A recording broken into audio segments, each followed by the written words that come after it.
Barrister Aqeel ملک صاحب جو ہیں سب سے پہلے انہوں نے گزشتہ دنوں خیبر پختونخوا میں گورنر راج کی بات کی تھی، تو اب تو گورنر خیبر پختونخوا خود بول پڑے ہیں۔ فیصل کریم کنڈی صاحب نے کیا کہا، ذرا سنیں۔ اگر وہ یہی روش اختیار کریں گے، اگر بولیں گے جی آپریشن بھی نہ ہو، فوج بھی چلی جائے، سب کچھ ایسے ہو، پھر گورنر راج مجبوری طور پہ لگایا جاتا ہے، اور اگر پی ٹی آئی سمجھتی ہے کہ وہ مجبوری وفاقی حکومت اپنائے تو پھر اس پہ آپ اور ہم کچھ نہیں کر سکتے۔ تو اس پہ محمود خان اچکزئی صاحب جو تحریک تحفظ آئین کے سربراہ ہیں، انہوں نے پشاور کے جلسے میں گفتگو کی ہے، بات انہوں نے پشتو میں کی ہے لیکن سمجھ آتی ہے، سنیں کیا کہہ رہے ہیں۔ یو خبر واو رزان دلته خلک وای موږ گورنر راج لګو، یاد ساتئ کبه کم ورځ گورنر راج جوړ سو موږ به د پېښور هر چوک پټي چوک بدلو، په لکونو براوزو او بیا به سم اعلان کوو چې انقلاب زنده باد۔ اب آپ اس جو اچکزئی صاحب نے جو بھی کہا، اس سے آپ اختلاف ضرور کر سکتے ہیں، لیکن سمجھ تو آپ کو آ گئی نا انہوں نے کیا کہا ہے کہ اگر آپ نے گورنر راج لگایا تو پھر ہم خیبر پختونخوا کے ہر چوک کو ڈی چوک بنا دیں گے۔ تو عامر ڈوگر صاحب اگر آپ خیبر پختونخوا کے ہر چوک کو ڈی چوک بنا دیں گے تو اس کے نتیجے میں جو صورتحال پیدا ہوگی اس کا تو نقصان صرف آپ کو نہیں، تمام پولیٹیکل پارٹیز کو اور اس جمہوری نظام کو بھی ہو سکتا ہے۔ تو یہ کس طرف جا رہے ہیں آپ؟ دیکھیں، جب اتنا جبر ہو اور اتنا ظلم ہو کہ پاکستان کے ادارے جن کا کام ہے آئین اور قانون کی بالادستی قائم کرنا، وہ سیاسی انجینئرنگ کر رہے ہوں، اور ایک ملک کی مقبول ترین پارٹی، اس کی لیڈرشپ، ان کی اہلیہ بشرا بی بی اور سینکڑوں کارکنوں کو قید و بند کی صحبتیں تیسرا سال ہو گیا وہ برداشت کر رہے ہوں، اور نہ آپ ان کو آئین کے مطابق احتجاج کرنے دے رہے ہوں، نہ آپ آئین اور قانون کے مطابق عدالتوں کے فیصلوں کے مطابق جیل میں ان کو ملاقاتیں کرنے دے رہے ہوں، نہ ان کو کوئی جلسہ کرنے، تو پھر ہم کہاں جائیں گے؟ مجھے آپ بتائیں نا۔ اگر ہم کوئی، یہ تو آپ کو سلام پیش کرتا ہوں، ورنہ تو پی کے ایکٹ کے تحت صحافی ہماری بات ہی پوری نہیں کر سکتے، ان کی کام پہ ٹانگیں کانپتی ہیں۔ تو اس جبر میں، اس ظلم میں، اس ہائیبرڈ نظام میں ایک مقبول ترین پارٹی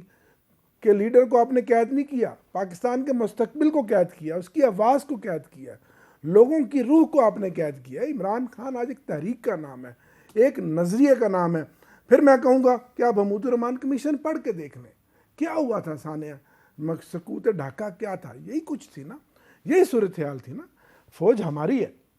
عمران خان نے بھی کہا فوج بھی میری ہے، ملک بھی میرا ہے۔ اس ملک میں اگر کوئی حالات خراب ہوں گے تو نقصان میرا نہیں ہے، نقصان سب کا۔ لیکن یہ کیا پالیسی ہے کہ ایک طرف آپ کہہ رہے ہیں فوج بھی میری ہے، ملک بھی میرا ہے، دوسری طرف فوج کے سربراہ کو آپ اس کے بارے میں نامناسب الفاظ استعمال کریں۔ یہ جو کام نواز شریف صاحب کرتے رہے وہی عمران خان صاحب کر رہے ہیں، تو فرق کیا ہے؟ سر دیکھیں، جو عمران خان صاحب کے ساتھ جو کچھ ہوا ہے، جس آئسولیشن میں ان کو ڈالا ہے، جو سخت ترین قید وہ کاٹ رہے ہیں، اور ہینڈل ان کا ہو رہا ہے سوشل میڈیا۔ ان کا سوشل میڈیا میرے اختیار میں بھی نہیں ہے، آپ کے اختیار میں بھی نہیں ہے، ان کے اختیار میں بھی نہیں ہے، ان کو پتہ بھی نہیں ہے کون چلا رہا ہے۔ لیکن یہ تھوڑا بہت تو خیال کریں، اس پارلیمنٹ کو آپ نے ربڑ سٹیمپ بنا دیا اپنے اقتدار کو دوام دیکھیں بخشنے ڈوگر کے صاحب، لیے، ایک بات، اپنی آمرانہ ایک چھوٹی پالیسیوں سی کے گزارش تسلسل کے لیے۔ مؤدبانہ، جب پھر آپ کہتے ہیں عمران خان سیکورٹی رسک، جب عمران خان صاحب کی ملاقات نہیں ہو رہی تھی، کافی دن ہو گئے تھے، آپ بھی ہمارے شو میں آ رہے تھے اور بھی لوگ آ رہے تھے، ہم سارے کہہ رہے تھے یار ملاقات کرا دو۔ آخر کار ملاقات ہو گئی، انہوں نے بھی کہہ دیا جی اب ملاقات ہو جائے گی، اور عظمیٰ خان صاحبہ کی ملاقات کروائی گئی۔ ملاقات ایک فیملی ممبر کی کروائی گئی تاکہ وہ آ کے لوگوں کو بتائیں کہ عمران خان صاحب کیسے ہیں، خیریت سے ہیں، نہیں ہیں۔ لیکن اس ملاقات کے نتیجے میں جو ایکس پر ایک لمبا چوڑا بیان آیا، آپ نہیں سمجھتے کہ وہ نامناسب تھا؟ دیکھیں اب یہ کن حالات میں اور کس تناظر میں ہوا، اس کا جواب تو ہماری انفارمیشن ہی دے گا۔ آج وہ انفارمیشن سیکٹری کہتا ہے مجھے پتہ ہی نہیں ہے آج ٹھیک کہہ رہا ہے، آج بھی پارلیمانی پارٹی کی میٹنگ میں میر صاحب یہ بات طے کی ہے، 4 گھنٹے ہماری میٹنگ چلی ہے کہ جیل سے جو بھی میسج آئے وہ پہلے خان صاحب بھی، اگر سپریم کورٹ میں آپ کو یاد ہے وہ جاتے تھے پاناما کیس میں، وہ جیل کے باہر کوئی سپریم کورٹ کے باہر بات نہیں کرتے تھے، وہ پہلے جاتے تھے، اس کو کرافٹ کرتے تھے، اس کو انالائز کرتے تھے، پھر وہ اپنی سٹیٹمنٹ جاری کرتے تھے۔ آج بھی یہ طے ہوا ہے کہ خان صاحب کا جو بھی سٹیٹمنٹ آئے وہ جیل کے باہر کھڑے ہو کر جو ویل ہو کر موبائل پکڑ کے ان کو اس طرح سے نہیں دینا چاہیے، تاکہ ہم نے معاملے کو بڑی دانش مندی کے ساتھ